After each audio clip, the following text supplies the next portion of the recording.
학생들을 가르치고 계신 손철우 교수님이시고요. 우리 결혼학교와 청장년부에 여러 번 오셔서 귀한 은혜를 끼쳐서 우리 선배님들과 많은 분들이 이렇게 추천하고 또 추천해 주셔서 우리 청년부에도 모시게 되셨는데요. 우리 손철우 교수님 나오실 때 우리 격하게 환영의 박수로 맞아주시면 감사하겠습니다.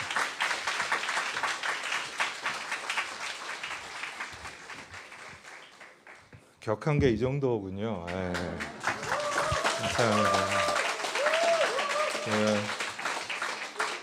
제가 뭐 청년부 집회를 뭐 자주 다니면 자주 다니고 뭐 아니면 아니는데 이렇게 차분한 모임은 처음 봤어요. 찬양도 차분하고 저도 그렇게 말씀을 나눠야 될 것 같습니다. 목사님도 말씀이 조곤 하시고 저는 좀 다르게 할게요. 너무너무 반갑습니다. 남서울교회 너무 제가 사랑하는 교회고 좋아하는 교회고 또 상담 아카데미 때문에 이 건물을 한 20번 이상 온 것 같아요. 그래서 이 건물도 굉장히 익숙하고 또 결혼 예비 교실을 한 5년 이상 여러분 선배라고 그러네요. 그래서 결혼 이제 앞두신 분, 결혼한 지 1, 2년 정도 되신 신혼부부들 위해서 한 5년 정도 계속 와서 말씀 같이 은혜를 나눴어요. 지난 5월에는 청년 결혼하신 분들 모임이 지하에 있던데 거기가 3분가요? 청장년부 와서 부부싸움 하는 법 해가지고 아주 또 교수가 와서 부부싸움을 안 하는 법을 가르쳐 줘야 되는데 저는 또 부부싸움 제대로 붙어봐라 해가지고 부부싸움 잘하는 법 같이 나누고 우리 권호성 목사님 또 부장집사님 이렇게 또 초대해 주셔가지고 여러분 만나게 됐습니다. 너무너무 반갑고 오늘은 Why Marriage? 왜 결혼하는가? 제가 미국에서 한 20년 있다가 학교에 온 지가 한 8년 정도 됐는데요. 거기서도 한 10여 년 청년들 사역을 했었고요. 미국에서.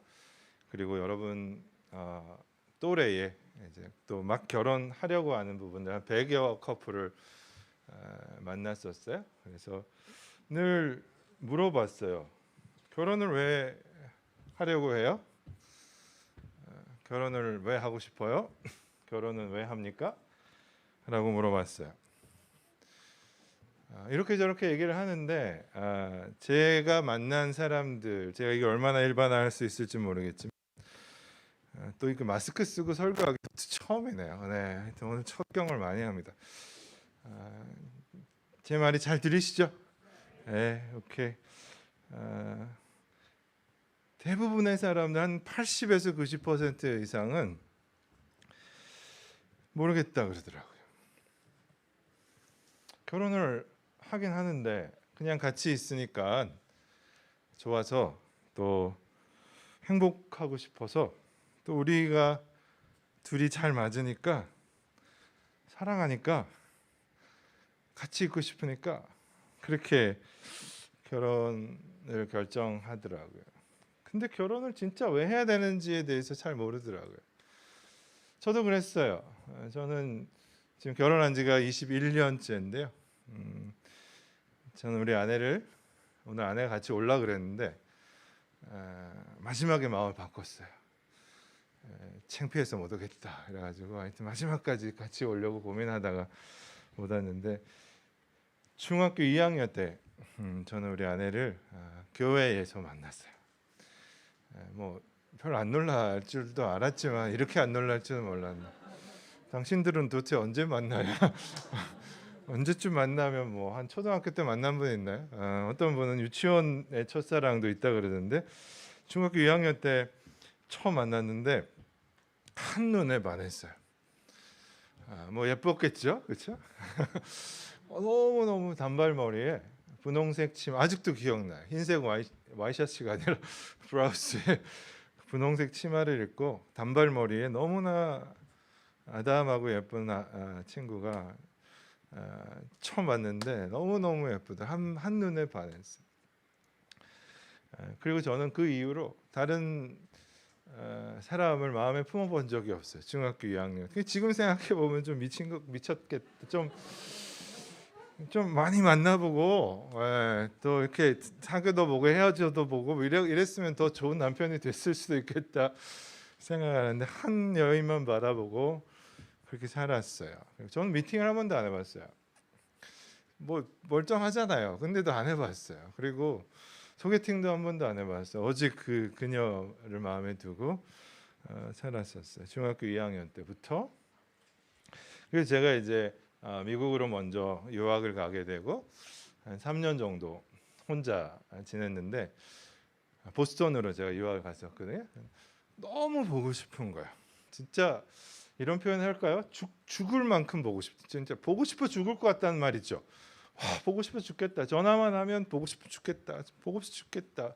그때는 뭐 카톡도 없고 1997년이니까 카톡도 없고 막 그 공중 전화로 이제 전화하는데 막 500원 넣으면 뚝뚝뚝뚝 떨어지고 막 굉장히 국제 전화가 비쌀 텐데 저는 유학생, 우리 아내는 돈 버는 직장인.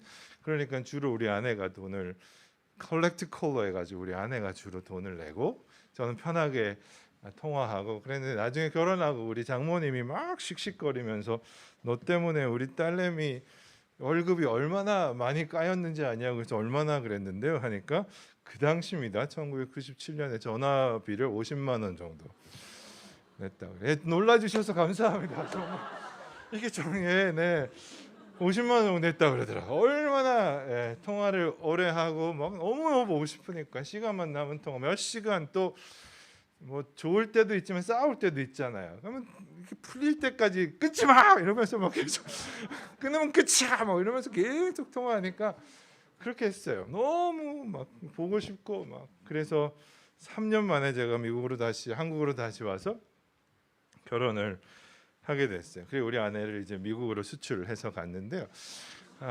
그래가지고 이제 21년을 행복하게 잘 지내고 있어요.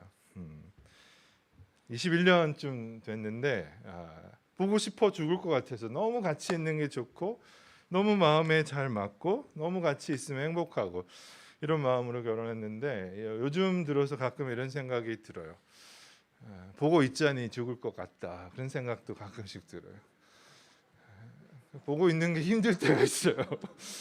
잔소리를 너무 많이 하고 뭐 이렇게 앉아라 똑바로 앉아라 뭐 사과는 10번 씹어야 된다. 그리고 뭐 이빨을 뭐 먹고 나서 막 이빨 닦아야 되고 커피 마시고 나서도 뭐 너무 그 잔소리를 많이 하니까 같이 있자니 죽을 것 같은 생각도 들어요. 제가 이 말을 하는 이유가 이거예요. 보고 싶어서 결혼하는 게 아니에요. 보고 싶어서 죽을 것 같아서 결혼하는 게 아니에요. 같이 있으면 좋으니까 우리는 잘 맞으니까 나를 웃게 해주니까 꿈 깨세요 제발. 이 형제는 나를 웃게 해줘요. 평생 그럴 것 같아요. 결혼하는 순간 당신을 울게 할 거예요. 늘 웃게 해줄까요? 결혼하면 늘 웃고 손잡고 뽀뽀하고 여행하고 맨날 스테이크 썰고 그럴까요? 꿈 깨세요. 꿈 깨세요. 제가 옛날 노래인데 여러분은 알 것 같아요. 막 찬양도 우리 보좌 앞에 모였네 뭐 이런 찬양 하니까 옛날 노래도 알 것 같아요. 이 노래 알 거예요. 널 사랑하겠어 언제까지나 널 사랑하겠어. 이거 괜찮나요? 이 주일날 이렇게 해도 예 다시 해볼게요. 널 사랑하겠어 언제까지나 널 사랑하겠어 지금 이 순간처럼. 거짓말이에요 거짓말. 그때는 그런 마음이 있을 거예요. 지금 이 순간 그대로 당신을 사랑할 거예요. 사랑하지 않는 게 아니고요. 행복하지 않다는 말이 아니고요. 결혼하면 사랑의 색깔과 사랑의 온도가 달라져요.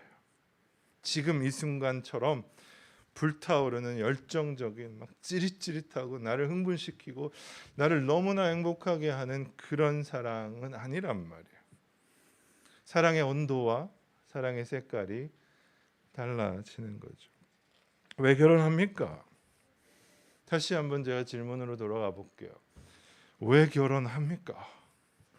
여러분 앞으로 결혼을 해야 될 건데 결혼을 왜 하려고 하십니까?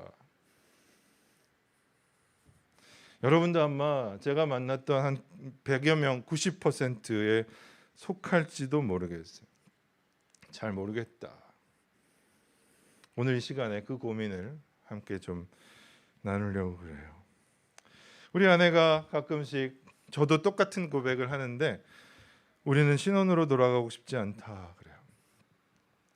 여러분 신혼하면 어때요? 신혼생활 하니문, 하니문 하면 하와이 떠오르고 그렇죠. 뭐 아니면 제주도, 뭐 요즘 소박한 꿈을 뭐 한국 여행도 좋으니까 뭐 유럽, 뭐 행복함, 여행, 뭐 모든 게 다 충만한 하니문 아닙니까? 신혼으로 돌아가고 싶지 않는 사람이 있을까 싶지만 우리 아내는 그렇게 얘기해요. 신혼으로 돌아가고 싶지 않다.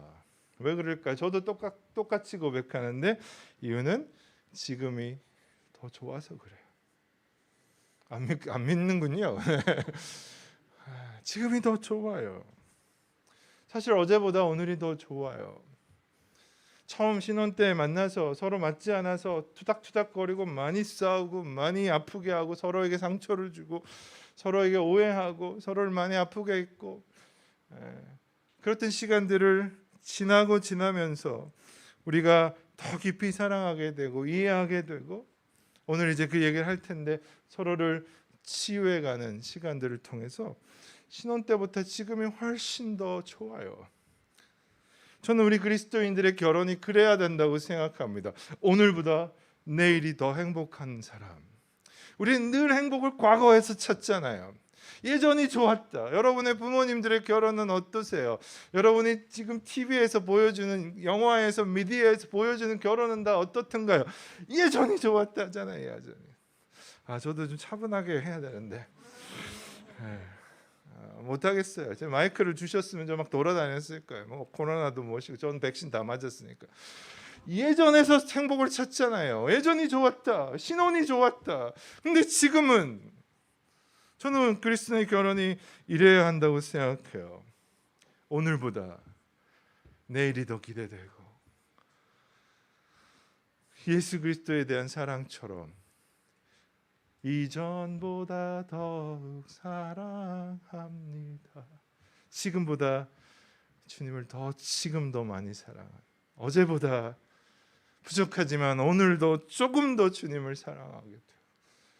아까 거룩함을 찬양했는데 오늘보다 내일 조금 더 거룩해져 가는 그런 삶이 그리스도인의 삶이 아닐까요? 비록 우리가 무너지고 넘어질 때도 많지만 어떤 한 남자가 TV에 나와서 이런 이야기를 하는데 제가 막 받아 적었어요. 얼마나 멋진 이야기인지 한번 들어보세요. 우리는 보석을 찾아서 결혼하지만 사실 결혼은 원석에서 보석을 만드는 과정이 아닐까. 올해보다 내년에 더 멋진 보석이 되어 있을 당신을 기대합니다. 와우, 막 받아 적었어요. 우리는 보석을 찾아서 나를 기분 좋게 해주고 반짝반짝거리고 그런 보석을 찾아서 결혼하려고 하지만 사실 결혼은 투박해 보이고 여전히 완성되지 않고 완벽하진 않지만 그 안에 숨겨진 보석을 우리 서로가 서로 다듬어가며 만들어가는 올해보다 내년에 더 멋진 보석이 되어 있을 상대방을 기대합니다. 너무너무 멋진 말이죠. 제가 저를 전문가라고 부르셨는데 저는 뭐 결혼의 전문가, 결혼 한 번밖에 안 해봤기 때문에 제가 뭐 전문가라고 말하기는 또 한 번 더 이상 하고 싶지도 않고 사실은 왜냐면 결혼식이 너무 힘들어가지고 한 번으로 충분한 것 같고 뭐 제가 전공이 가족치료, 부부치료가 제 전공, PhD 전공이라서 아마 그렇게 불러주신 것 같은데 그래서 부부들을 많이 만나고 부부 상담을 꽤 많이 하게 되는데요. 부부 상담을 하면서 이런 부부들을 참 많이 만나요. 하필이면 이 인간을 만나서 내가 이렇게 고생한다고. 하필이면 저 오빠를 만났어야 되는데 이 인간을 만나가지고 그때 내가 이 전화를 안 받았어야 됐는데 그때 내가 커피 한 잔 안 얻어 먹었어야 되는데 그때 너 했어야 되는데 늘 그런 이야기들을 해요. 이 사람만 안 만났으면 내가 행복할 텐데 제가 이혼하려고 하는 커플을 만났는데 기가 막힌 커플이 있더라고. 왜 이혼하려고 그럽니까? 그러니까 저 사람하고 결혼하려고 이혼한다고 그러더라고. 저 사람이 더 좋아 보인다는 거예요. 저 사람하고 살면 더 행복해 보인다는 거예요. 이 사람하고 사는 게 너무 힘든데 저 사람은 더 멋있어 보인다는 거예요. 저 사람은 너무 잘해줄 것 같다는 거예요. 그럴까요? 우리 아내가 가끔씩 아주 막 너무너무 황당한 이야기를 교회 권사님한테 듣는데 기가 막힌대요. 선 교수님하고 살면 행복하죠. 막 이렇게 얘기한대요. 네가 살아봐라 속으로 그런대요. 저 사람하고 살면 행복할 것 같아요. 우리 대한민국은 카페인 중독에 걸려 있는 것 같아요. 카페인 중독이 뭔지 모르시죠? 또 커피 많이 마셨나 뭐 이런 생각하는 사람은 구닥다리인데 카카오톡, 페이스북, 인스타그램에 빠져 사는 거예요. 카카오톡, 페이스북, 인스타그램 다 뭐예요? 다른 사람의 행복을 기웃거리는 거 아니에요. 막 멋진 스테이크 찍어놓고 좋아요 기다리는 거잖아요. 좋아요 기다리는 거. 남의 행복을 기웃기웃거리는 거 아니에요. 저는 가끔씩 그런 친구들은 unfollow 제가 하고 unfriend 하는데요. 막 어디 갔다고 자랑하고 막 맛있는 거 먹었다고 자랑하고 나랑 같이 먹을 것도 아닌데 왜 그렇게 자랑하는지 모르겠어요. 맨날 먹는 것도 아니면서 나는 그래도 내가 니보다 더 많이 먹는다 이러면서 화가 나요. 화가 나. 뭐 맨날 먹는 것도 아니고 맨날 가는 여행도 아닌데 매일 그렇게 행복하게 사는 것처럼. 근데 그걸 또 기웃기웃거리는 사람이 있어요. 제가 하는 말은 그거예요. 기웃거린단 말이에요. 남의 행복이 더 커 보이는 거죠. 모든 불행한 이유를 내가 불행할 이유는 내 옆에 있는 사람에게 두는 거예요. 다른 사람하고 만나면 더 행복할 것처럼 말이죠. 배우자가 나의 필요와 기대를 채워주지 않았기 때문에 불행하다고 믿는 거예요. 환상이에요, 환상. 어떻게 내 배우자가 내 모든 걸 채워줍니까? 내 남자친구, 여자친구가 어떻게 내 모든 필요와 기대를 채워줄 수 있겠어요? 다시 한번 제가 강조하고 싶어요. 결혼하는 이유는 나의 기대와 필요를 채우는 게 아닙니다. 우리가 결혼하는 이유는 행복하고 싶어서 하는 게 아닙니다. 여러분 행복하지 말라는 말이 아니에요. 오해하지 마세요. 저 21년 동안 꽤 행복하게 살았어요. 지금도 너무 행복해요. 지금도 이 예배 끝나고 가면요. 우리 아내랑 한강을 다닐 거예요. 오지 마세요. 또 혹시 인사하고. 결혼하면 행복하지 않다가 아니에요. 오해하지 마세요. 지금 제가 하는 말이. 행복 때문에 결혼하는 게 아니라는 말을 하는 거예요. 결혼하는 것이 행복 때문이라면 만약에 결혼을 하면서 행복하지 않은 순간이 올 때, 행복하다고 느껴지지 않을 때 우리는 결혼을 쉽게 포기할 거예요. 왜요? 그것 때문에 결혼했는데. 내 필요를 채워주고 나를 만족해주고 나를 웃게 해주고 나를 즐겁게 해주고 나의 경제적으로 정서적으로 모든 걸 채워주기 때문에 결혼했는데 만약 결혼 안에 생활 안에 그런 것이 없다면 결혼을 한 이유가 없잖아요. 많은 사람들이 결혼하는 이유를 잘 모르고 결혼합니다. 그래서 오늘 저는 어떻게 하면 결혼 생활을 잘할 것인가, 이것도 중요한 질문이지만 왜 결혼하는가, why marriage, 이 부분에 대해서 얘기하려고 합니다. 제 얘기가 아니라 성경은 우리에게 why marriage, 왜 결혼해야 하는가에 대한 명확한 대답을 주고 있어요. 여러분 꼭 오늘 잘 오셨어요. 오늘. 명확한 대답을 주고 있어요. 창세기 2장 18절, 제가 파워포인트를 좀 준비해 드렸는데 이게 열리나 모르겠네요. 네. 제가 물러나라는 말이죠.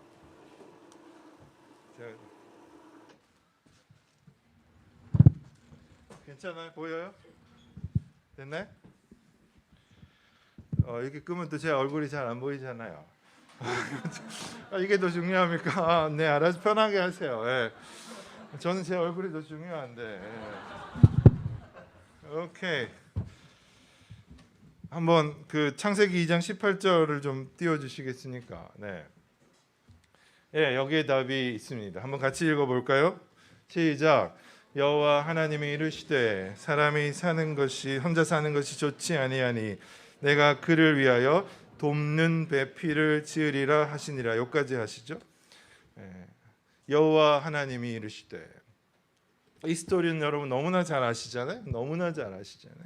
하나님이 천지를 만드시고 해와 달 하늘 다 만드시고 맨 마지막에 인간을 만드시고 그 창조 첫째 날, 둘째 날, 여섯째 날까지 하나님이 뭐라고 얘기하셨어요? 마치시고 나서 좋았더라, 보기에 좋았더라, 보기에 너무 좋았었어요. 그리고 인간을 만들고 나서는 심히 좋으셨다 그랬어요. 너무 기쁘셨어요. 근데 지금 하나님이 좀 다른 이야기를 하시는 거예요. 하나님이 말씀하십니다. 좋지 않은 게 하나 있는 거예요. 사람이 혼자 있는 것. 아담이 혼자 있는 것. 밑에 뭐라고 연결됐냐면 모든 가축과 모든 공중의 새와 들의 짐승에게 이름을 아담이 지어줬는데 하나님이 짐승들과 모든 가축과 공중의 새를 어떻게 만드셨어요? 다 짝을 가지고 만드셨죠. 그렇죠? 다 짝을 만드셨죠. 오로지 아담만 혼자 있는 거예요. 들의 모든 짐승에게 이름을 줬는데 하나님 한 번 더 얘기하시죠. 아담이 돕는 배필이 없었다. 하나님 실수하신 건가요? 하나님 뭔가 내가 그걸 까먹었네. 지금 그 얘기를 하시는 거예요? 내가 막 급하게 만드느라고 얘를 하나 안 만들었네. 실수하시는 건가요? 여러분 하나님을 그렇게 생각하세요? 아니에요. 하나님이 실수하지 않는 분이시에요. 하나님 여기서 내가 혼자 있는 것, 사람이 혼자 있는 것이 좋지 않다. 다 좋다 하셨는데 이 부분에서 좋지 않다라고 말씀하신 건 내가 실수했다. 그게 아니에요. 하나님은 무언가 지금 드라마를 쓰고 계시는 거예요. 이미 하나님의 계획 가운데 있었어요. 하나님은 무언가 아주 중요한 것을 말씀하고 계신 거예요. 그게 뭐냐면 하나님은 결혼이라는 것을 하나님이 창조하셔서, 저는 그렇게 생각해요. 결혼은 하나님의 창조의 하이라이트예요. 아담을 만드시고 그 다음에 하나님이 또 다른 이야기를 숨겨 놓으셨어요. 그리고는 아담에게서 하와를 만드시고 그 둘을 만나게 하시고, 나중에 보면 너무너무 재미있어요. 하나님이 아담을 데리고 오시는 장면이 있는데요. 제가 시간이 없어서 다 얘기를 못하겠지만 마치 결혼식과 같아요. 결혼식. 하나님이 하와를 데리고 아담에게 가시니 그렇게 되어 있어요. 결혼식이요. 신부의 아버지가 신부를 데리고 신랑에게 가는 것 같아요. 저는 이것이 가장 첫 번째 인류 최초의 결혼식, 이거 하나님의 주례사라고 생각하는데 하나님께서 무언가 아주 중요한 스토리를 만드시는 거죠. 왜 이런 결혼을 만드시는가? 성경은 분명히 말합니다. 이 사람이 혼자 있는 게 좋지 않는데 내가 그를 위하여 뭘 만들겠다? 돕는 배필을 만들겠다. 이게 결혼이에요. 결혼. 내가 아담을 좀 행복하게 해줘야 되겠다. 아담을 좀 즐겁게 해줘야 되겠다. 아담이 너무 우울하구나. 그게 아니에요. 결혼을 하나님이 만드시면서 하나님의 목적은 뭐였냐면 돕는 자를 만들겠다. helper. 결혼의 목표를 분명히 할 필요가 있어요. 그 다음 이제 그 강의에 따라서 좀 넘겨주시면 좋겠어요. 결혼의 목표를 분명하게 할 필요가 있어요. 지금부터 여러분의 결혼관을 바꾸셔야 돼요. 결혼은 바라는 배필이 아니에요. 결혼은 내가 나의 필요를 채워주는 배필이 되는 게 아니에요. 내가 바라는 배필이 아니에요. 다른 사람에게 자랑하고 싶은 배필이 아니에요. 잘생기고 예쁜 배필이 아니에요. 내가가 아니에요. Me, myself. 결혼의 목적은 내 중심이 아니에요. 결혼의 목표는 돕는 배필이 되는 거예요. 돕는 자가 되는 거예요. 내가 당신을 섬기겠습니다. 내가 당신을 돕겠습니다. 내가 당신을 위해서 지음 받았습니다. 이것이 우리가 결혼하는 이유예요. 결혼하는 이유. 당신이 내게 이거 해주면 나도 그거 해줄 거야. 이거 해줘. 안 하면 알지. 이런 어떤 보상, 네가 나를 행복하게 해주면 나도 너를 행복하게 해줄 거고, 네가 이거 주면 나도 이거 줄 거고, 네가 이거 안 해주면 나도 끝. 이게 아니고, 내가 당신을 섬기겠습니다. 돕는 배필을 제가 가장 쉽게 제 결혼 생활에 적용해 보니까 그런 거예요. 결혼 생활 하다 보니까 저도 부족한 게 많지만 우리 아내도 부족한 게 꽤 많더라고요. 너무 우리가 다르고요. 또 내가 원하는 것들을 잘 못하고, 뭐 아주 사소한 예지만 우리 뭐 뒤에 부장 집사님이나 우리 결혼하신 우리 목사님 비슷할 거예요. 모든 부부 황 목사님도 다르지 않다고 생각해요. 비슷할 거예요. 안 물어봤지만 비슷할 거예요. 저는 이제 좀 뭔가 이제 잘 정리하고 이런 걸 좋아하는데 우리 아내는 한꺼번에 정리하는 걸 좋아해요. 한참 있다가. 그래서 오늘 안 오길 잘한 것 같긴 해요, 우리 아내가. 그리고 뭐 이렇게 좀 꼼꼼한 걸 제가 잘 따지는데 특히 치약 같은 거. 저는 밑에서부터 이렇게 꼼꼼하게 짜서 잘 올려야 마음이 편하고 이빨도 잘 닦이고 충치도 안 생기는 것 같고 막 이러는데 우리 아내는 푹푹푹 짜요. 제가 얘기했어요. 부드럽게 얘기했어요. Honey, could you do it for me from the bottom? 밑에서부터 할 수 있지. 부드럽게 얘기했어요. 또 다음 날 가운데 푹 짜 있어요. 또 부드럽게 얘기했어요. Honey, I love you. Could you do it for me? 나를 위해서 해줄래요? 이렇게 하는 거예요. 가르쳐줬어요. 따뜻하게 가르쳐줬어요. 그 다음 날 또 이빨을 닦아야 되는데 또 푹 짜 있어요. 푹. 너무 화가 나는 거야. 이 사람이 나의 말을 무시하는구나. 비록 뭐 내가 우리 딸이 저한테 그러더라고요. 아빠는 우리 집에서 서열 5위라는 거야. 5위. 그래서 왜? 1위는 누군데 엄마, 2등은 오빠, 3등은 자기. 그럼 전 4등 정도는 돼야 되죠. 4명 중에 4명이 사는데 5등이 뭐예요? 5등. 그럼 뭐 왜 나는 5등인데? 그러니까 엄마가 가꾸는 식물이 4등이고 얘가 5등이라고. 저 그렇게 살고 있어요. 그게 행복한 것 같기도 하고 그냥 식물 밑에 깔려 있는 게 전데요. 우리 집에는 뭐 먹는 거 남는 거 있으면 다 줘줘요. 그러면서 우리 아들이 미국에서 태어나서 뭐 시민권자고 뭐 한국말 잘 못하니까 막 이러면서 아빠 이렇게 지 먹기 싫은 걸 주면서 아빠는 쓰레기통이다 이런 말 이제 먹는 거 남은 거 다 먹으니까 제가 아빠는 쓰레기통이야 해야 되는데 이러는 거야. 아빠는 쓰레기야 뭐 이러는 거예요. 그래서 통자 붙여 통 무슨 쓰레기 뭐 이렇게 얘기하고 왜 뭐 그렇게 살아요. 나 이렇게 무시하는 거야. 내가 식물 밑에 있다고 날 무시하는 거야. 치약 이거 좀 짜는 거 그렇게 힘들어? 얼마나 많이 싸웠는지 몰라요. 이혼하기 직전까지 갔어요.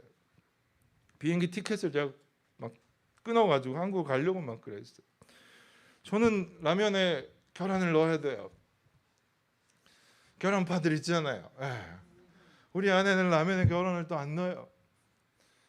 라면의 본의의 맛을 먹어야 되는데 웃기고 있네. 그 진한 그 달걀의 맛이 얼마나 맛있는데 맞는 게 아무것도 없어요.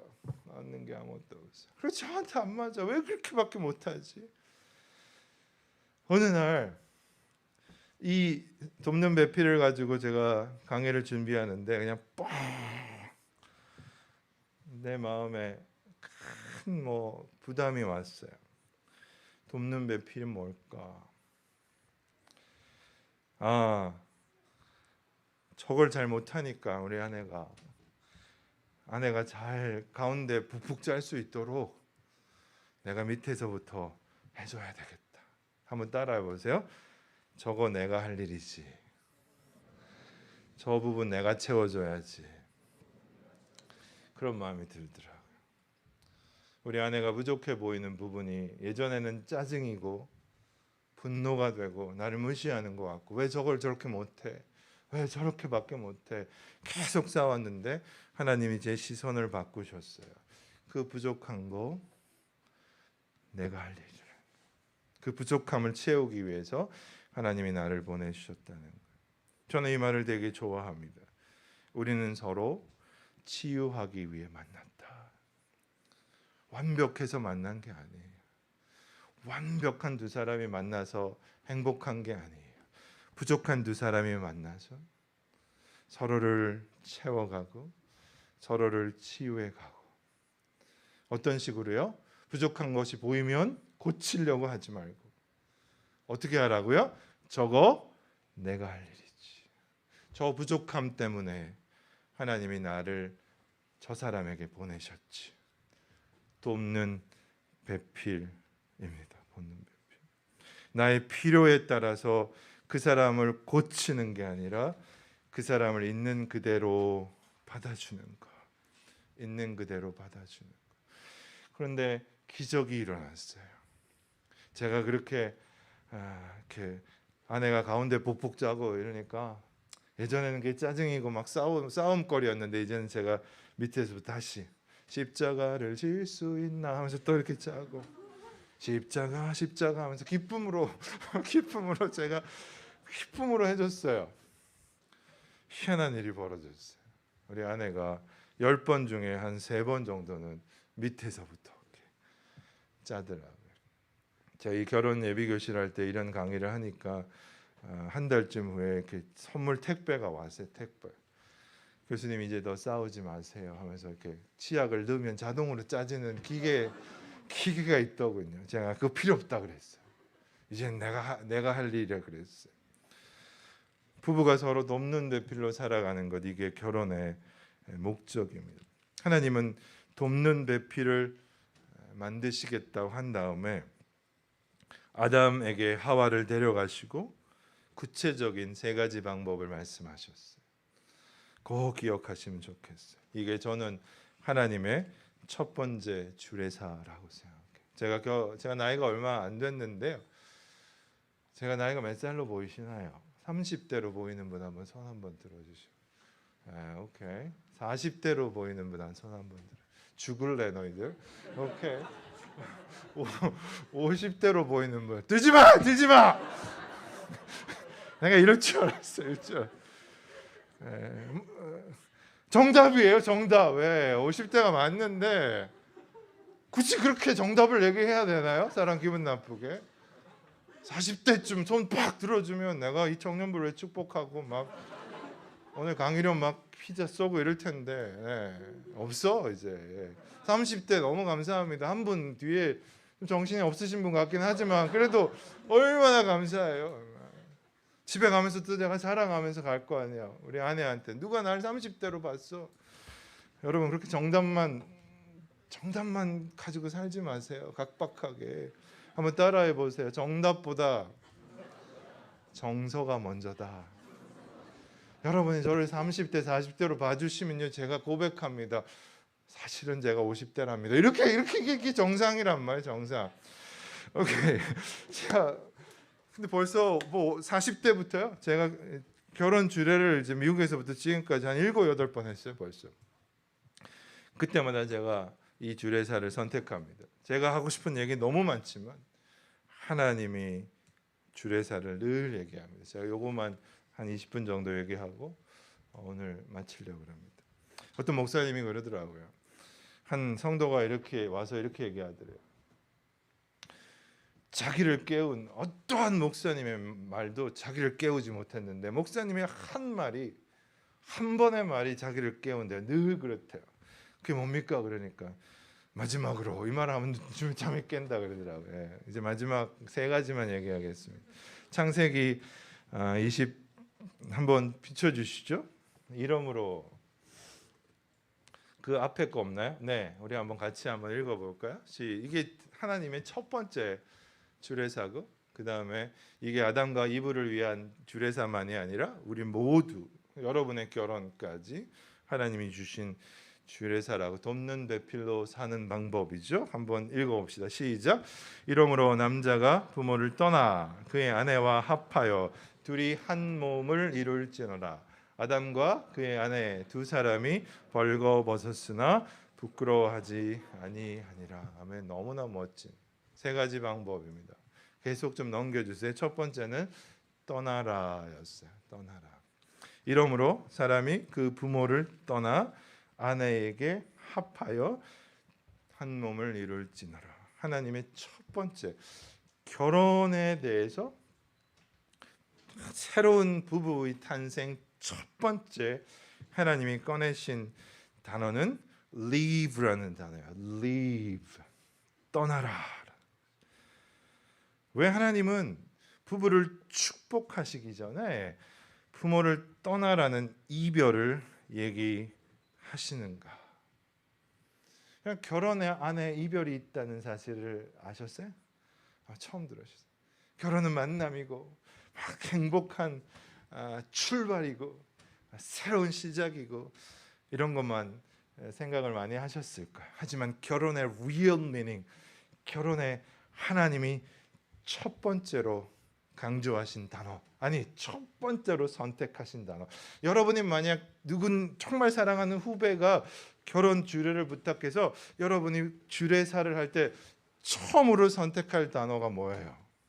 사랑하세요, 행복하세요. 뭐 하나님은 이별을 말씀하셨어요. leave, 떠나야 한다. 왜요? 이별이 없이는 그 다음 두 번째 연합하라. 연합이 불가능하기 때문에 그래요. 결혼은 이별이 시작이에요. 부모와의 이별. 저는 그래서 모든 결혼식에는 눈물이 있다고 생각해요. 저는 이제 남의 결혼식 가서 잘 울어요. 막 울면 우리 아내가 막 꼬집고 막 발로 차고 왜 남의 결혼식 와가지고 울고 앉아 있어 막 이러고 그래요. 그냥 제가 그냥 서러워서 우는 게 아니라 눈물이 나요. 특히 부모님께 인사, 마지막 인사. 부모님께 어떤 편지를 쓰는 부부도 있고요. 그동안 나를 잘 키워주시고 가르쳐 주셔서 감사합니다. 마지막으로 부모님께 인사하는 그 장면, 눈물이 나요. 눈물이 안 나나요? 여러분 이제 앞으로 결혼하면 제발 결혼식장에서 희죽희죽 웃기만 하지 마세요. 제발. 결혼식에는 눈물이 있어야 돼요. 이제는 공식적으로 하나님과 사람 앞에서, 모든 사람 앞에서 부모를 떠나는 시간. 나를 그렇게 지켜주셨고 나를 보호해 주셨던 그런 부모님을 떠나가는 시간이란 말이죠. 떠난다는 말은 그냥 뭐 물리적으로 떠나고 이제는 더 이상 부모님을 존경하지 않고 이제 부모님을 뭐 잘 모시지 않고 이제 따로따로 산다 이런 의미가 아니에요. 떠난다는 말에는 뭐 물리적인 떠남, 경제적인 떠남, 정서적인 떠남, 당연히 그런 의미가 있겠지만 뭔가 이제는 이별 그런 의미만은 아니에요. 떠난다는 말에 가장 중요한 말을 한번 넘겨주시겠어요? 떠난다는 말의 뜻은 loyalty가 바뀐다는 말이에요. 충성해야 되는 대상이 바뀐다는 말이에요. 지금까지 모든 내 삶의 가장 loyalty, 충성의 대상은 부모님이었어요. 가장 소중한 대상은 부모님이었어요. 그렇죠? 부모님보다 더 소중한 분이 어디 있어요? 하지만 결혼을 선택하는 순간 이 남자, 이 여자를 내 아내와 남편으로 선택하는 순간 제일 먼저 일어나는 일은 shift loyalty. loyalty가 shift 되는 거예요. 바뀌는 거예요. 로열티가 바뀌는 말은 이 말이에요. 모든 결정의 우선순위가 바뀐다는 말이에요. 이제는 모든 결정의 최선의 프라이오리티는 아내와 남편이 되는 거예요. 부모님의 말을 들을 필요 있죠. 부모님의 지혜를 들어야 돼요. 부모님께 의견을 구할 수도 있어요. 부모님의 조언을 구할 수도 있어요. 하지만 마지막 결정은 누가 하는 거요? 부부가 하는 거예요. 여러분, 아주 놀라운 통계가 있어요. 이혼의 40%. 지금 통계예요, 통계. 이혼하는 이유를 물어봤는데요, 10명 중에 4커플은 부모의 지나친 간섭이었어요. 간섭. 그 간섭 안에는 경제적인 간섭도 있어요. 어떤 유명한 강사가 그러던데요, 결혼할 때 제발 부모와 불공정 거래하지 말라고. 부모님께 몇 억씩 결혼 자금 받아서 살려는 그런 바보 같은 짓 하지 말라고. 부모에게 몇 억씩 경제적으로 도움 받아서 거창하고 멋진 차를 사고 멋진 집을 사고 멋지게 결혼을 시작하는 것 같지만 결국은 그 몇 억이 여러분의 결혼 생활을 망칠 거예요. 비록 몇 억이 없어도, 비록 거치게 결혼식을 못해도 우리 두 사람이 할 수 있는 그 시작을 하는 게 훨씬 더 공정하다는 거예요. 공정하다. 부모의 간섭에는 여러 가지가 있을 거예요.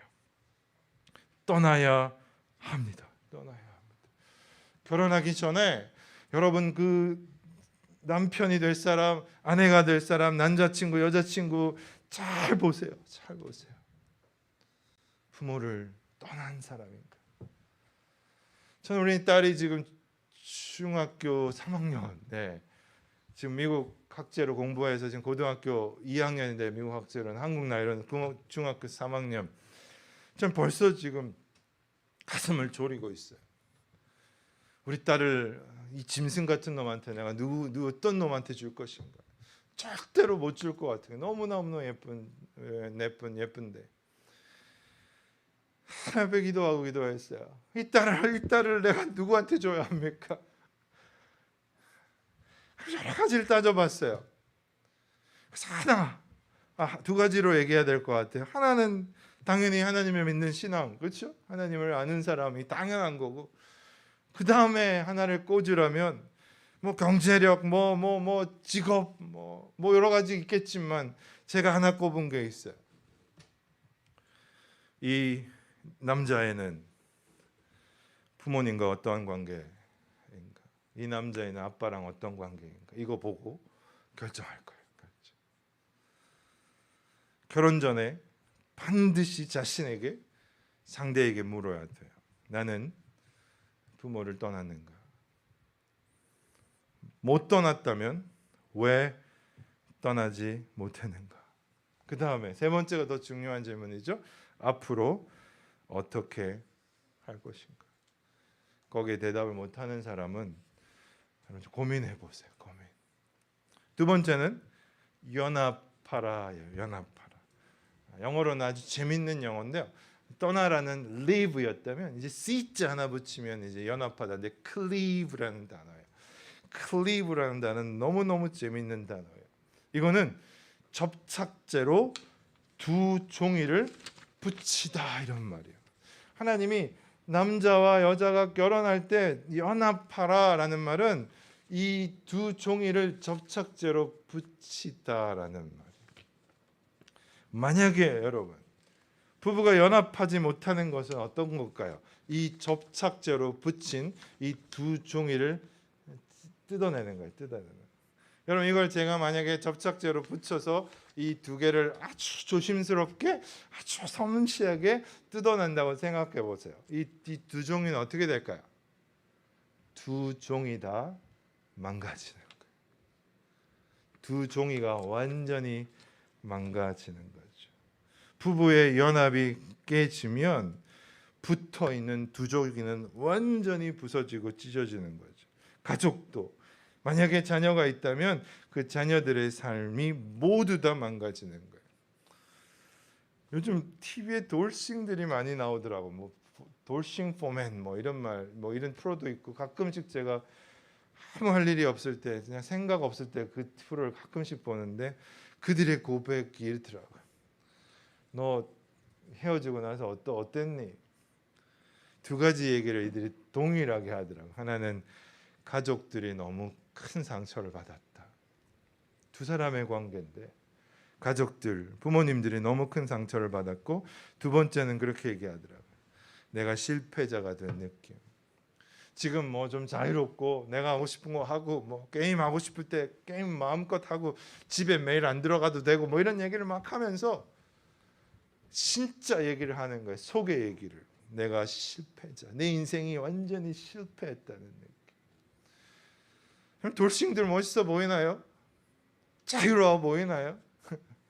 천만에요. 천만. 연합이 깨어지면 다 깨어지는 거죠.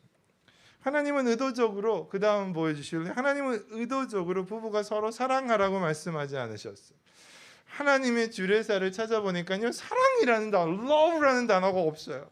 우리의 주례사를 보면요, 전부 다 사랑이에요. 여러분 결혼식장에 가보세요. 전부 loving you, love you, 전부 love로 그냥 깔려 있어요. 깔려 있어요. 사랑, 뭐 사랑이 나쁜 게 아닌데요. 하나님의 주례사에는 사랑이라는 단어가 없어요. 아예 없어요. 하나님은 사랑이라는 단어 대신에 의도적으로 cleave라는 단어를 선택하셨어요. cleave라는 단어는 연합이라는 뜻이. 연합. 그 다음 보여주세요. 연합은 무슨 뜻이냐? cleave의 원어의 그 뜻은요, 특별한 사랑. 오직 한 사람에게만 충실하기로 한 사랑. 한 사람과, 오직 한 사람과 전 생애를 나누려는 결정. 이게 cleave예요. 이게 우리가 말하는 사랑과 완전히 차원이 다른 거죠. 우리는 햄버거를 하나 먹어도 loving it 하고 I love McDonald's 이러고 뭐 모든 게 다 I love 다 love잖아요. 다 love. 차원이 달라요. 아주 스페셜한 love고요. 오직 one person for lifetime 내 전생애를 나누겠다는 결정이죠. 어느 관계보다, 어떤 것보다 가까워야 하는 사이. 얼마 전에 그런 영화가 굉장히 히트를 쳤죠. 친구들끼리 뭐 게임을 한번 하는데 핸드폰을 공유하자 그래가지고 핸드폰을 열었더니 막 다 뭐 그냥 엉망진창인 삶이 나와서, 저는 늘 그렇게 얘기합니다. 연합은 카톡을 공개한 사랑이라고 생각해요. 카톡을 공개한 사랑이에요. 우리 아내가 제 카톡을 다 열어봅니다. 연합은 이메일을 공개한 사랑이에요. 연합은 은행 계좌를 공개한 사랑이에요. 은행 계좌 비밀번호를 공개한 사랑이에요. 미국에서는 사실 부부가 조인트한 같이 계좌를 만들 수 있거든요. 그래서 늘 같이 제 이름하고 제 아내 이름이 같이 공동 계좌인데 한국 와서 깜짝 놀랐어요. 그게 안 되더라고요. 한국은 부부가 같이 계좌를 못 만들게 돼 있더라고요. 맞나요? 제가 몰라서 그러나요? 따로 돼야 돼요. 따로. 그래서 돈 주머니를 따로 차도록 법적으로 만들어 놓은 것 같아요. 미국은 그렇지 않아요. 모든 것을 다 공개한 사랑이죠. 가장 소중한 사랑. 오늘 베드로 전서 3장 7절을 같이 한번 읽으면 좋을 것 같아요. 오늘 제가 본문으로 드렸던, 여러분 베드로 전서를 우리 목사님, 권 목사님과 같이 지금 나누고 있다고 해서 베드로 전서 3장 7절입니다. 한번 같이 볼까요? 남편들아, 이와 같이 지식을 따라 너희 아내와 동거하고 그를 더 연약한 그릇이요 또 생명의 은혜를 함께 이어받을 자로 알아 귀히 여기라. 이는 너희 기도가 막히지 아니하게 하려 함이라. 여기서 이런 말들이 있죠. 더 연약한 그릇으로 알아. 하나님의 유업을 함께 이어받을 사람으로 알아. 더 귀하게 여겨줘라. 물론 뭐 아내가 남편이 아내만 이래야 된다는 건 아닌 것 같아요. 당연히 아내도 남편을 그런 사랑으로 섬겨야 되겠죠. 여러분, 성령의 생명의 은혜를 함께 이어받을 자, 이 말을 어떻게 이해하십니까? 저는 그렇게 생각해요. 하나님의 생명의 은혜를 함께 이어받을 자. 우리가 하나님 앞에 설 때 우리는 함께 그 은혜를 나눌 수 있다라는 생각합니다. 그리고 남자들, 제가 여기 남자들이 많아서 너무 좋은데요. 너무너무 좀 저는 이걸 읽고 너무너무 깜짝 놀랐는데, 만약에 우리 자매들을 귀하게 여기지 않고 함부로 여긴다면 하나님은 어떠한 무시무시한 얘기를 하고 계시냐면, 그래, 네가 아내를 함부로 여기고 귀하게 여기지 않고 생명의 은혜의 복음을 함께 이어받을 자로 여기지 않는다면 오케이, 하나님 어떻게 했다고 말씀하십니까? 너희 기도가 막히게 하겠다. 안 무서우세요? 하나님과의 관계가 막혀버린다. 여러분, 기도는 뭐예요? 영혼의 호흡, 하나님과의 친밀한 관계. 아내와의 관계를 하나님은 직통으로 뭐랑 연결하셨어요? 부부 관계로 연결하셨어요. 무섭지 않으세요? 하나님의 관계는 따로, 부부 관계는 따로, 결혼 생활은 따로, 하나님과의 신앙 생활은 따로가 아니에요. 여러분의 부모님 세대, 또 여러분의 선배 세대 알아요. 네, 저도 교회에서 가정상담 목사로 미국에서 한 7년 동안 일하다 왔는데요. 정말 그런 부부들 많이 봤어요. 교회에서는 너무나 행복해 보이고 헌신돼 보이고 신앙생활을 너무나 잘하는 부부들인데, 집에만 가면 그들의 부부 생활은, 그들의 가족 생활은 엉망이에요. 엉망. 한 중학생 아이가 저를 한번 찾아왔어요. 예배를 끝나고 나서 한 4시쯤 됐는데 정리하고 집에 가려는데, 목사님 할 말이 있어요. 왜? 그러니까 우리 아빠 교회에 좀 살게 해주면 안 돼요? 그러는 거예요. 교회 방을 하나 좀 만들어주면 안 돼요? 이러는 거예요. 왜 그러니? 집이 뭐 문제가 생겼니? 이러니까 울먹울먹하면서 이렇게 얘기하는 거예요. 우리 아빠는 교회에만 오면 웃어요. 그러는 거예요. 우리 아빠는 교회에서만 행복해 보여요. 집에만 오면 엄마를 욕하고 엄마에게 함부로 하고 포근하고 무섭다는 거예요. 우리 아빠 제발 교회에 살게 해주세요. 같이 펑펑 울었어요. 교회에서는 너무나 멋진 일꾼이에요. 헌신된 사람이에요. 하나님의 일에 최악장을 쓰는 집사님이셨어요. 장로님이셨어요. 심지어 목사예요. 제가 목사들 자녀들 PK라 그러죠. PK 모임을 가끔씩 가는데요. 설교하고 나서 이제 집에 가려고 하는데 한 리더가 한 모임을 하나를 소개시켜드려. 목사님 여기 와서 기도 한번 해주세요. 이게 아이들이 따로 이제 예배 끝나고 자기들끼리 모여서 기도회를 하는 거예요. 한 20명 이상 모여 있어요. 이 모임은 무슨 모임이니? 그러니까 잊을 수가 없어요.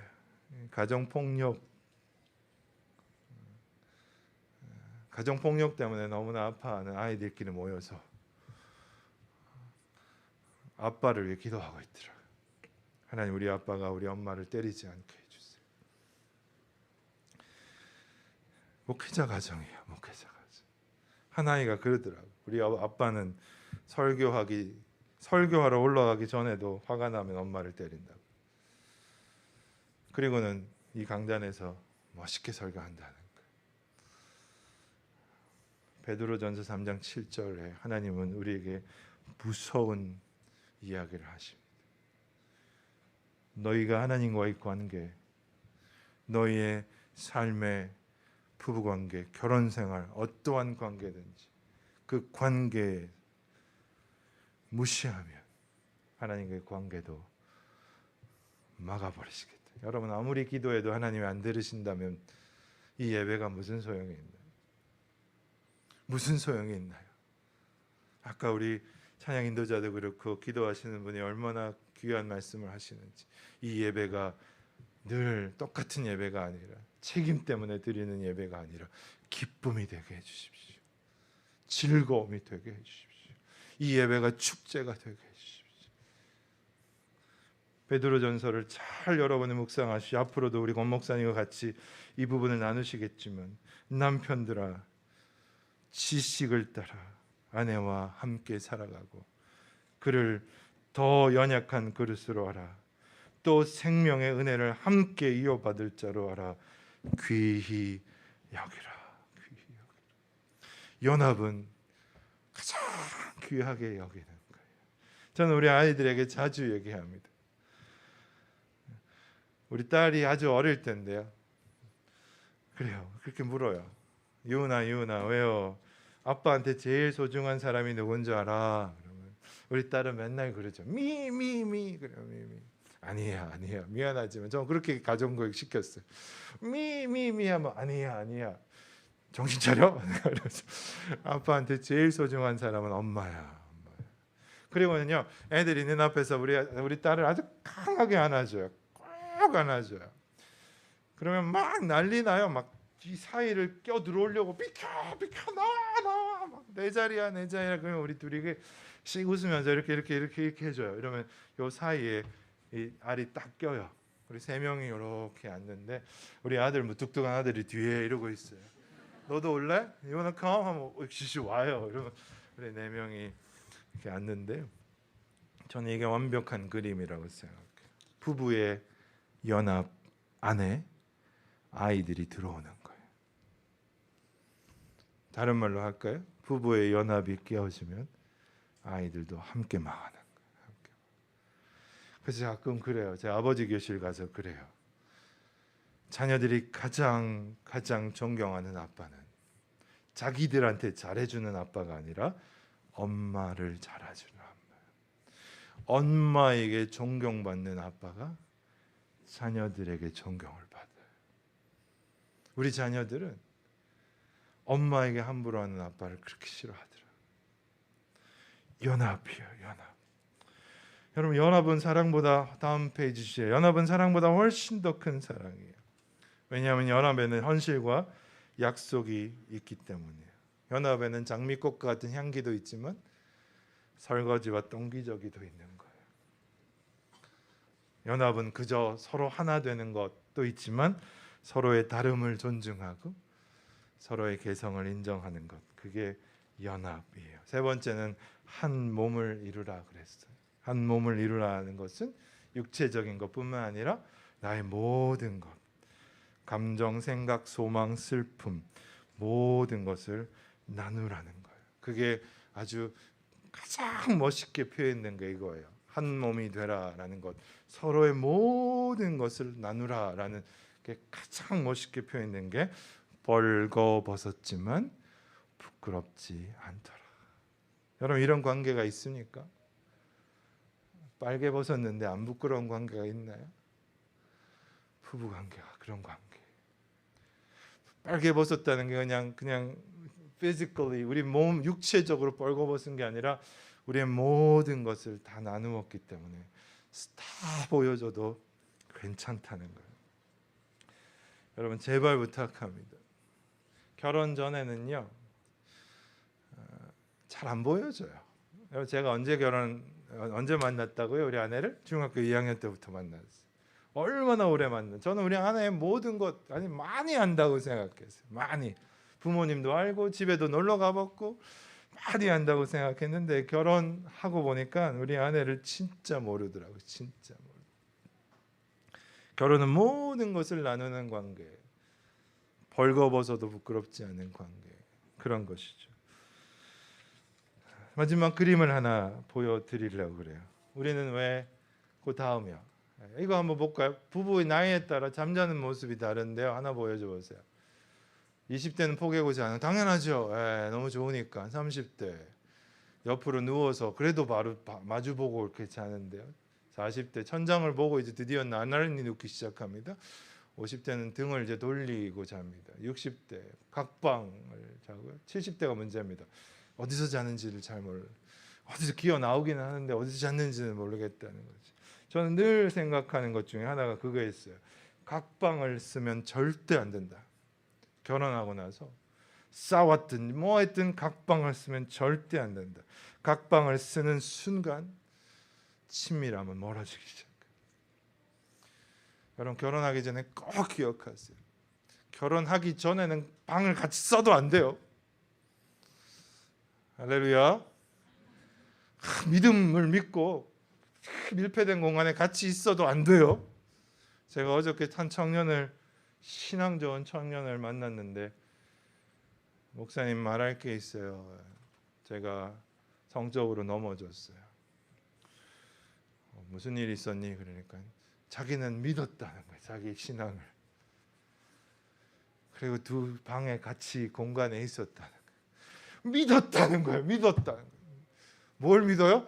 내가 신앙이 있는 사람이고 난 절대로 안 넘어질 거야 하고 믿음으로 그 방에 들어갔다는 거예요. 두 사람이 다 크리스천들이에요. 다 장로님, 권사님 아들, 딸들이에요. 믿음으로 그 방에 둘이 들어간 거예요. 처참하게 깨어졌어요. 그런 믿음은 저도 자신이 없어요, 여러분. 결혼하기 전에는 제발 부탁합니다. 여러분 자신을 잘 보호하세요. 여러분 서로 상대방의 육체를 보호해 주지 않는 그런 남자나 여자는요, 만날 별로 가치가 없는 사람. 사랑이라고 말하지만 그건 사랑이 아니에요.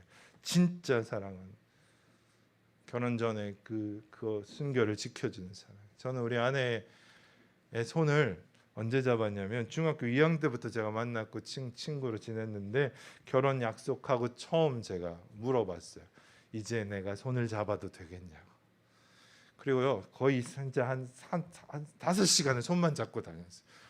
그 전에 못 잡았던 거 한꺼번에 잡으려고 처음으로 잡았어요. 얼마나 좋든지. 저는 하나님 앞에 꿈이 있었어요. 첫 번째 키스는 결혼식장에서 하겠다.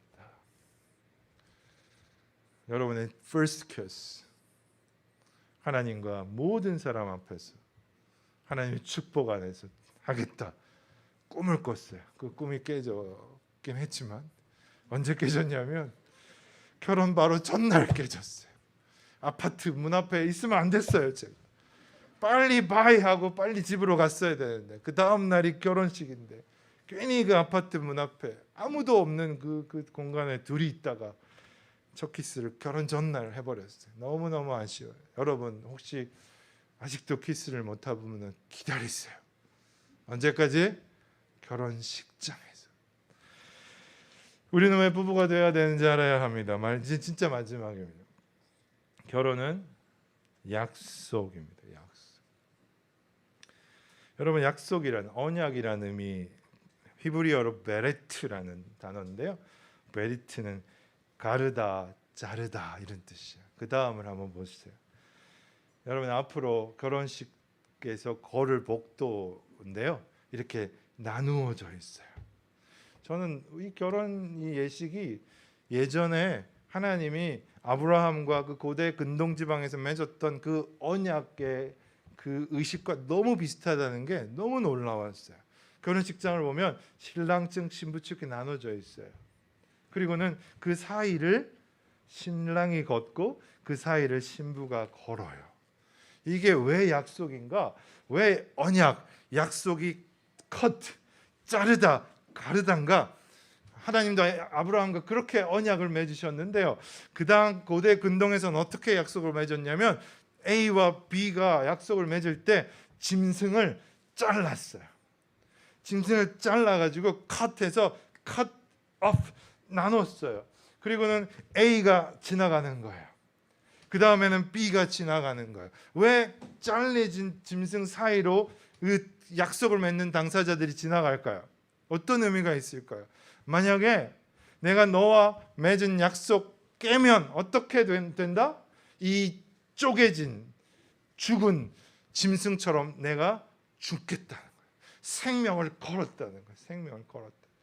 하나님과 아브라함이 약속을 맺으실 때 그걸 자르고, 참 재밌는 거죠. 원래는 아브라함도 지나가야 되고 하나님도 지나가야 되는데 창세기를 보면 희한해요. 아브라함은 안 지나가요. 하나님의 횃불로만 지나갔어요. 이 약속의 성취가 어떻게 이루어지냐면 결국은 우리 그리스도께서 그 몸을 쪼개십니다. 왜요? 우리가 배반했기 때문에. 우리가 약속을 안 지켰기 때문에. 그리스도는 십자가에서 쪼개지시죠. 우리가 걷게 되는 복도의 의미가 그거예요. 가운데는 또 특별히 빨간색, 희한하게 빨간색 카페트가 있어. 피처럼. 형제들이요, 저 길을 걷게 될 텐데 걸을 때 제 강의를 기억하세요. 내가 이 여자를 남편으로 맞아 오직 한 사람, 내 전생애를 걸고 당신만을 사랑하겠습니다. 내가 이 약속을 지키지 않는다면 내 생명을 내놓겠습니다. 그 마음으로 비장하게 걷기를 축복합니다. 그냥 좋아가지고 막 걷지 말기를 바랍니다. 비장하게 걸어야 돼요. 시편 133편 하나 읽고 마치겠습니다. 형제여 연합하고 동거함이 어찌 그리 선하고 아름다운고, 머리에 있는 보배로운 기름이 수염 곧 아롬의 수염에서 흘러서 그의 옷깃까지 내림 같고, 헐몬의 이슬이 시온산에 내림 같도다. 그 다음 보세요. 같이 읽어봅시다. 시작. 거기서 여호와께서 복을 명령하셨나니 곧 영생이로다. 하나님은 부부가 결혼을 통해서 연합하고 동거하게 하시는데 그게 그렇게 선하고 아름다우시대요. 그렇게 좋대요. 결혼을 통해서 두 사람이 연합하는 게 그렇게 좋대요. 부모를 떠나 연합해서 한 몸을 이루어 살아가는 게 그렇게 좋으시대요. 그리고 거기서 뭐를 명령하신다고요? 복을 명령하신대요. 그 복은 흘러 넘친다 그랬어요. 시온에서, 헐몬에서, 시온산들에서 흘러 넘치는 거죠. 기름을 여기서 부으면 쭉 흘러서 흘러가는 거예요. 결혼은 두 사람만의 행복이 아니고 두 사람이 연합하고 하나 될 때 하나님이 복이 거기에 임하는데 그 복이 흘러 넘쳐서 여러분은 주위를 살리게 될 줄 믿습니다. 여러분의 가족을 살리고 여러분의 믿지 않는 부모님들을 살려내고 여러분의 주변에 수많은 믿지 않는 부부들을 살려내는 우리 남서울교회 청년들이 되면 좋겠어요. 왜 결혼합니까? 우리는 왜 결혼합니까? 하나님은 왜 그 창조의 하이라이트에 결혼을 두셨나요? 결혼을 통해서 하나님이 꿈꾸는 게 있기 때문에 부부가 연합해서 한 몸을 이루어서 두 사람만의 행복이 아니라 이 하나님의 꿈이 이 온 세상에 이 한국과 온 열방에 여러분을 통해서 하나님이 사용하기 원하시는 그 꿈이 있기 때문입니다. 그 꿈을 꼭 이루어내시는 여러분 앞으로 이제 결혼을 준비하게 될 텐데 그런 결혼을 여러분 하실 수 있길 바랍니다. 같이 기도할까요? 하나님 아버지 고맙습니다. 오늘 이 시간 부족한 사람이 하나님이 담겨 놓으신 결혼 안에 담겨 놓으신 하나님의 꿈을 나누었습니다. 부부가 연합하고 한 몸이 되고 또 서로가 돕는 배필이 되어서 서로 부족한 사람들이 만나지만 서로를 치유해가며 서로를 세워가며 하나님의 꿈을 이루어가는 그 결혼의 목적, 우리가 결혼하는 이유를 분명히 잘 깨달아서 앞으로 만남과 앞으로의 결혼을 준비하는 모든 과정 가운데 이들이 가장 지혜롭게 하나님 안에서 결혼을 준비할 수 있도록 또 결혼을 계획하고 꿈꿀 수 있도록 함께하여 주옵소서. 하나님 남서울의 청년들을 축복하여 주시고 이들이 하나님의 복을 받아 그 복을 흘러보내는 그 하나님의 복을 삶에서 살아내는 우리 청년들 되게 하여 주옵소서. 감사합니다. 예수님의 이름으로 기도하였습니다. 아멘. 감사합니다.